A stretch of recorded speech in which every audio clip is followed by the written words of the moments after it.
अच्छा, दे love each other, वे लोग एक दूसरे से प्यार करते हैं। ये भी बड़ी कमाल की एक चीज है, each other one another. Each other कहाँ यूज करते हैं और वन अनदर कहाँ यूज करते हैं, मालूम है आप लोग को? हाँ, चलिए बताता हूँ। ईच अदर और वन अनदर, वन अनदर। आपको जान के हैरानी कि दोनों की हिंदी होती है एक दूसरे से, क्या?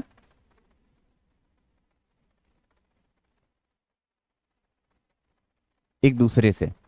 हिंदी पे मत जाओ, इसका मीनिंग समझो। जब बात होती है दो की, किसकी? हाँ, यानी कि ये टू थिंग्स या पीपल की बात हो, या पीपल की बात हो, तब हम यूज करते हैं किसको? ईच अदर को। आज जब मोर देन टू होता है, मोर देन टू पीपल हो, तब वन अनदर यूज करेंगे। उदाहरण के लिए मैं आपको समझाने के लिए यहां पे बुलाता हूं प्रिंस और अंकुर को। Please come here.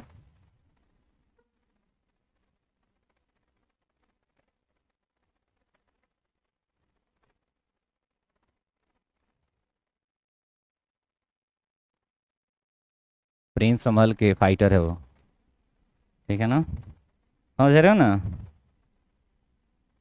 मैं थोड़ा सा कैमरा को होम मोड में डाल दूं। हाँ, तो मैं यहाँ पे दो बच्चों को बुलाया हूँ और ये दोनों आपस में फाइट करेंगे। On the count of one, इधर आ जाओ सही से, टू थ्री,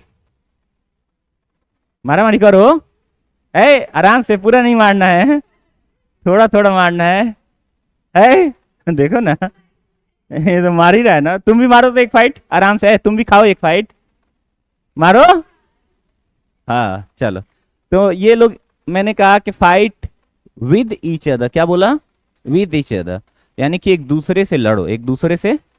लेकिन अभी मैंने क्या किया यहाँ पे, मैंने यहाँ पे एक सेंटेंस को थोड़ा और ब्यूटीफाई करने के लिए डोंट लगा दिया, जो कि सुंदर भी होगा। क्या ना, don't fight with each other, एक दूसरे से मत लड़ो। वो आपने सुना ही है, कितना बढ़िया सा क्या दोहा किसी ने कही है, क्या है वो? मीठी वाणी बोलिए मन का आवा खोए, और उनको शीतल करे आपहु शीतल हो। अब भाई साहब ये देख ही रहे हो, ये बोल रहा है सर। हाँ, तो इसीलिए फाइट सीखते हैं, ताकि ऐसी वाणी बोलिए कि सबसे झगड़ा हो, ऐसी वाणी बोलिए कि सबसे झगड़ा। सर लेकिन इसमें कंडीशन है, पर उससे न बोलिए जो आपसे तगड़ा होए।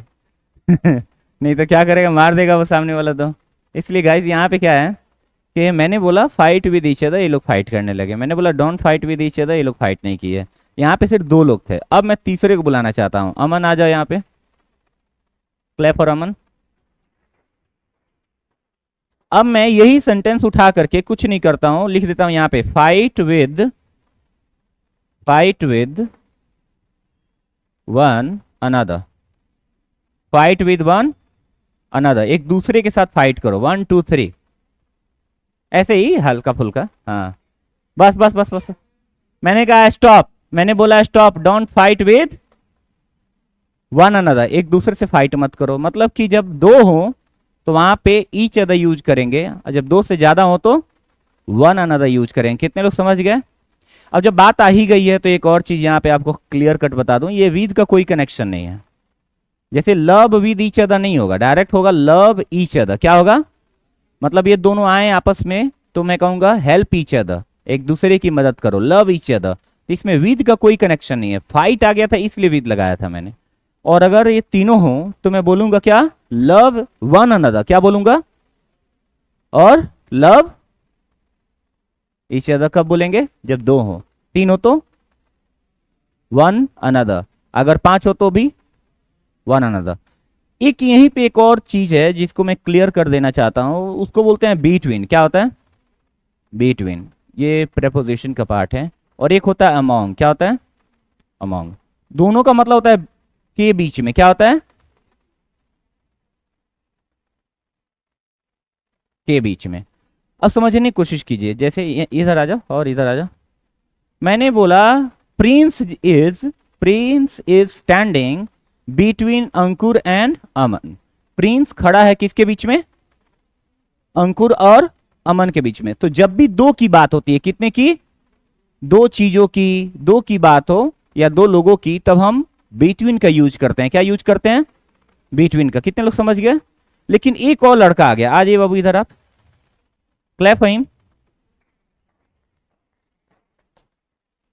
आ जाइए इधर। अब देखिए, अब प्रिंस तो खड़ा है, लेकिन क्या ये बिटवीन है या अमोंग है? तो मैं बोलूंगा Prince is standing among boys, यानी कि प्रिंस जो है लड़कों के बीच में खड़ा है। मैं चाहूं तो सबका नाम भी ले सकता हूं। आपका नाम? विराट कोहली। ठीक है, तो हो जाएगा Prince is standing among Ankur, Virat and Aman. यानी कि प्रिंस जो है किसके बीच में है? अंकुर, विराट और अमन के बीच में। कितने लोग समझ गए? तो ये आपको क्लियर हो गया होगा ईच अदर और वन अनदर में क्या अंतर है, बिटवीन एंड अमोंग में क्या अंतर है। I hope you got the idea. चलिए क्लैप कीजिए इन लोग के लिए।